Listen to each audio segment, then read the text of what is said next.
Assalamualaikum warahmatullahi wabarakatuh. Selamat datang di Dapur Enjen, tempat berbagi resep berfaedah. Kali ini saya akan berbagi resep cara membuat bolu pandan super lembut dengan metode all-in-one. Karena hasilnya 2 kali lebih lembut dari metode biasanya loh.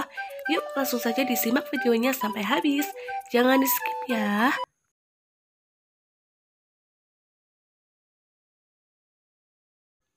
Bahan-bahannya yang pertama adalah 150 gram tepung terigu segitiga biru ya, yang biasanya digunakan dalam pembuatan kue.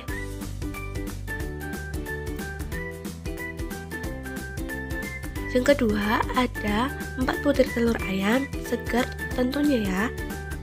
Ukurannya sedang saja.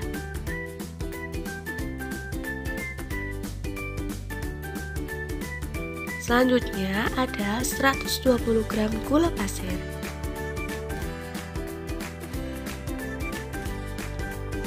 120 gram margarin atau bisa menggunakan Blue Band dan merek lainnya. Ada 30 gram susu bubuk, ini opsional ya, bisa dipakai bisa enggak.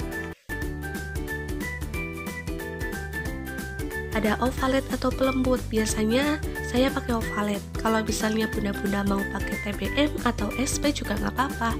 Ini pakai setengah sendok makan aja ya. Selanjutnya ada sejumput garam secukupnya aja, dan vanili. Ini saya kebetulan lagi habis stok yang ada di botol, jadi pakai yang saset dan nggak apa-apa. Rasanya tetap sama.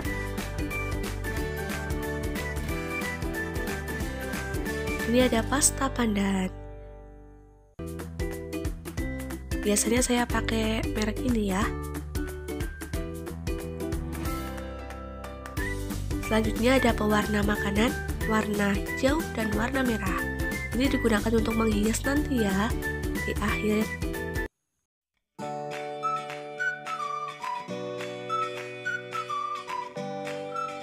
Pertama, kita siapkan teflon berisi air, kemudian dididihkan dan masukkan margarin dengan wadahnya ke dalam teflon tersebut dengan tujuan untuk mencairkan margarin. Aduk-aduk terus ya sampai margarin mencair.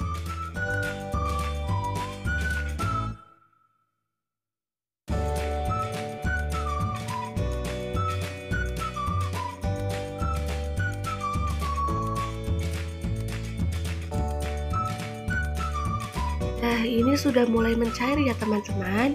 Kita aduk-aduk terus sampai tidak ada gumpalan margarin yang masih tersisa.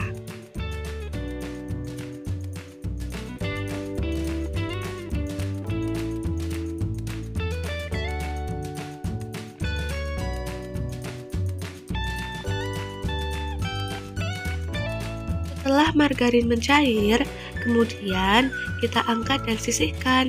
Tunggu sampai dingin ya teman-teman. Langkah selanjutnya, siapkan wadah, baskom atau yang teman-teman punya. Kemudian masukkan semua bahannya.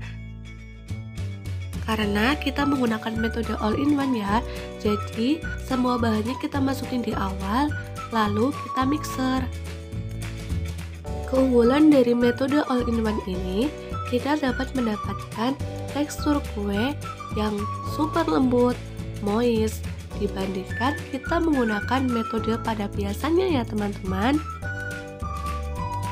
Bagi teman-teman yang masih bingung dengan resepnya atau kurang jelas, nanti teman-teman bisa lihat di deskripsi box ya, saya sudah cantumkan.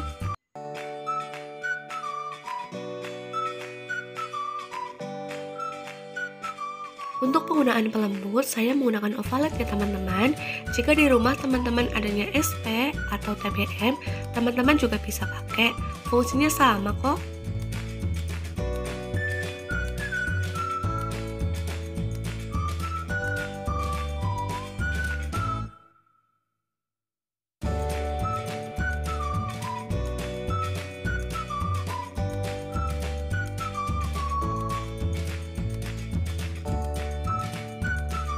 Ketika semua bahan telah tercampurkan, selanjutnya kita melalui proses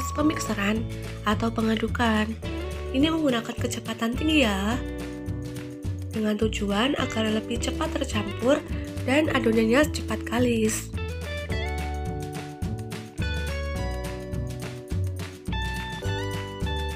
Mixer terus adonan sampai adonan itu berjejak.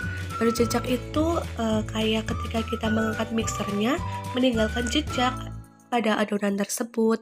Karena ketika kita memixer adonan tetapi adonannya belum berjejak, nanti tekstur kuenya bisa bantat.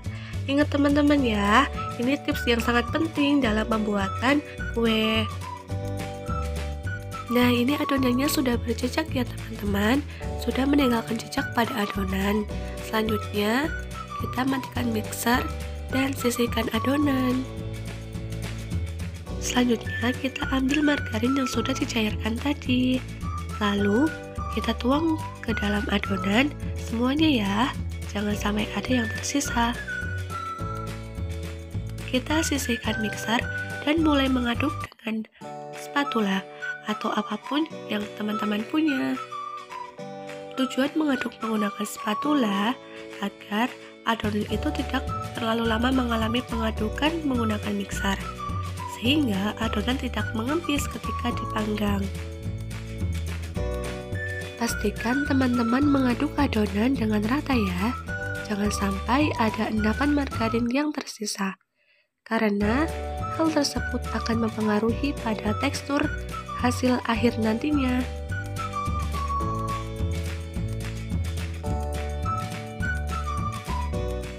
Jika dirasa adonan sudah cukup, selanjutnya kita siapkan pasta pandan.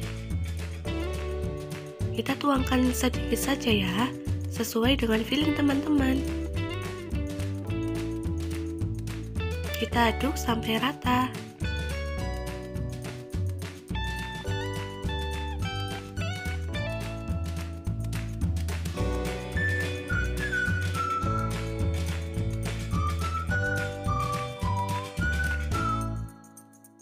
Jika teman-teman merasa warna adonannya kurang cantik, bisa ditambahkan pasta pandannya ya, sesuai dengan selera teman-teman. Nah, ini sudah mulai tercampur rata ya teman-teman. Kemudian kita sisihkan terlebih dahulu. Di sini saya menggunakan loyang ukuran 30 x 10 cm karena saya menggunakan 4 butir telur. Jadi menyesuaikan saja ya dengan ukuran loyangnya. Nah, ini resep untuk mengalasi loyang agar adonan tidak menempel ketika sudah matang, tanpa menggunakan baking paper dan pastinya lebih hemat. Bagi teman-teman yang belum sempat menyimak resepnya, bisa dicatat atau dilihat di description box ya, sudah saya cantumkan. Ketika semua bahan telah tertuang ke dalam loyang, selanjutnya campur sampai merata ya. Setelah loyang telah teralasi dan telah tercampur merata, selanjutnya kita ambil adonan yang tadi dan tuangkan ke dalam loyang.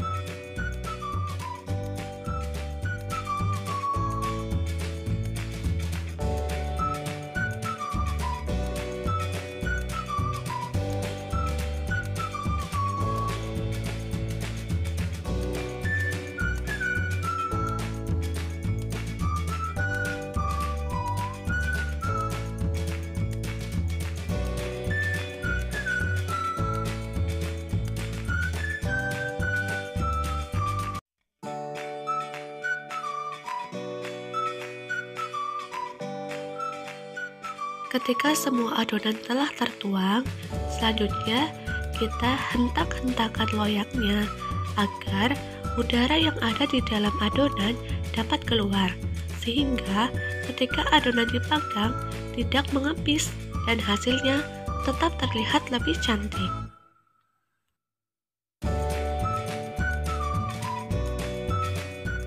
Lalu kita ambil pewarna makanan yang sudah disiapkan tadi, serta tusuk gigi, maksudnya tusuk sate.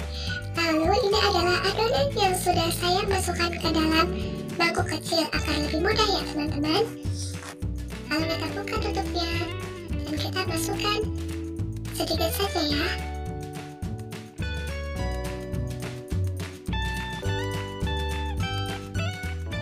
Kita aduk-aduk sampai tercampur merata. Aduk-aduk terus, jangan sampai lelah, tetap semangat. Untuk membuat hiasannya, kita ambil menggunakan tusuk sate, lalu kita buat bulat-bulat di atas adonan. Lakukan secara terus-menerus sampai semua adonan itu terisi oleh bulat-bulatan kecil.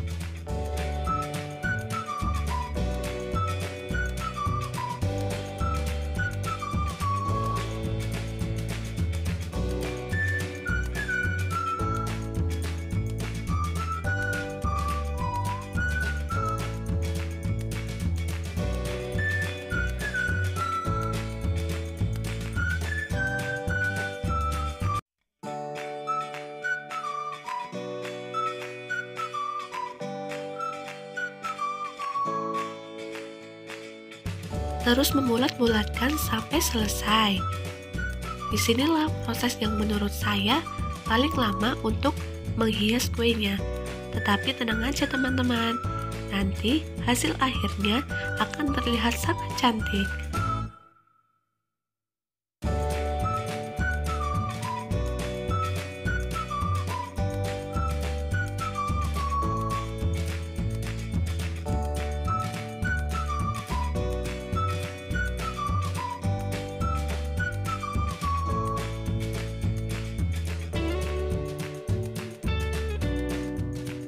Nah, setelah semuanya telah selesai, selanjutnya kita ambil warna hijaunya dan lakukan seperti yang tadi ya. Kita tuangkan ke dalam mangkuk yang sebelah warna merah. Secukupnya aja teman-teman.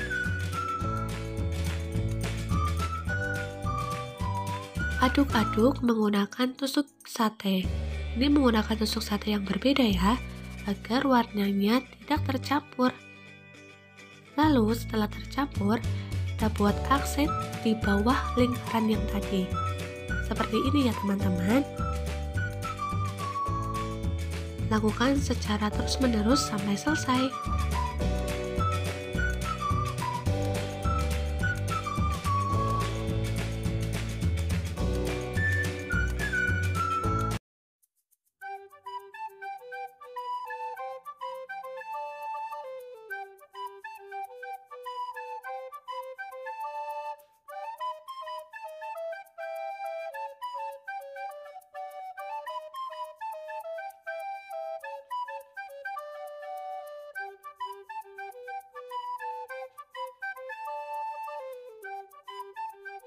Setelah selesai, selanjutnya kita buat garis yang ditarik dari warna hijau tersebut ke bawah, sehingga akan membentuk seperti bunga mawar yang sangat cantik.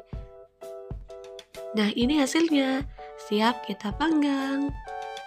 Di sini saya menggunakan oven tangkring ya teman-teman. Lalu jangan lupa lubang atas oven ditutup dengan rapat agar nanti hasilnya tidak pecah dan mengempis. Kita ambil adonannya, kemudian masukkan ke dalam oven. Saya masukkan ke rak bawah dulu ya teman-teman, agar bagian bawah matang terlebih dahulu. Lalu kita panggang sampai matang kurang lebih 30 menit. Nah, jadi ini hasil akhirnya teman-teman. Cantik banget ya, ada aksen bunga mawarnya. Matangnya juga merata. Tadi punya aku ya Allah, itu atasnya nge-glowing banget. Gak mulus soalnya tadi lupa tutup bagian atas ovennya. Jadi bagi teman-teman harus diperhatikan ya, harus menutup bagian atas ovennya supaya hasilnya bisa memuaskan. Tapi tenang ya, ini rasanya tetap enak dan sangat lembut banget. Dijamin deh bakal ketagihan kalau mencoba resep ini. Yuk coba sekarang juga teman-teman. Oke, mungkin itu saja video yang dapat saya sampaikan. Jangan lupa ya, di like, subscribe, dan komen, serta share ke seluruh media sosial teman-teman. Semoga bermanfaat. Wassalamualaikum warahmatullahi wabarakatuh.